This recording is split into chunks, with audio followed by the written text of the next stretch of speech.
Magandang hapon! Kumusta po? Narito po ulit ang update natin para sa lagay ng ating panahon. Ngayong hapon po ng July 9, 2024 na kung saan sa ngayon ay patuloy pa rin ang pag-iral ng Intertropical Convergence Zone sa may Palawan, Visayas at Mindanao.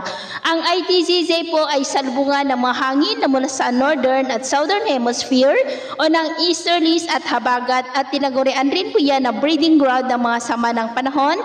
Dahil dyan po kalimitan nagsisimula ang mga sirkulasyon na kung lalakas ay nagiging LPA hanggang po sa maging bagyo. Ngayong weekend ay posibleng bahagyang lalakas ang bugso ng habagat sa kanluran ng ating bansa dahil po yan sa potensyal na bagyo na nagbabantang mabuo sa may South China Sea. At sa susunod na linggo, may banta ulit ng dalawang bagyo na maaaring mabuo naman sa silangan ng ating bansa na hahatak muli sa habagat na siya naman pong magpapaulan sa mas malaking bahagi na po ng ating bansa. At ito nga pinapakita ng forecast model nating ginagamit hanggang po sa susunod na 2 linggo. At sa lagay ng ating panahon, ngayong hapon ay maulap ang kalangitan with isolated light to heavy rain sa malaking bahagi ng Mindanao, Visayas, maging po silang bahagi ng Northern Luzon, Central Luzon, Palawan, ilang bahagi ng Mindoro, Cavite, Batangas, Masbate, Legazpi, Camarines Sur, Catanduanes, Sorsogon na posibleng magtuloy-tuloy ang mga isolated rains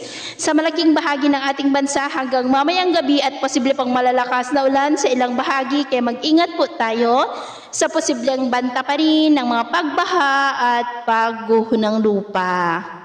At sa atin naman pong mga baybayin, wala naman po tayong nakataas na namang gale warning signals, pero ba yung pag-iingat lamang po kung papalaot tayo para mas makaiwas sa mga sakunang pangkaragatan. So, yun po ng latest update natin sa araw na ito. At ako pamuli si James na nagsasabing, sa kahit na pagsubok po na darating sa ating buhay, huwag po tayong mawawalan ng pag-asa. Thank you and God bless!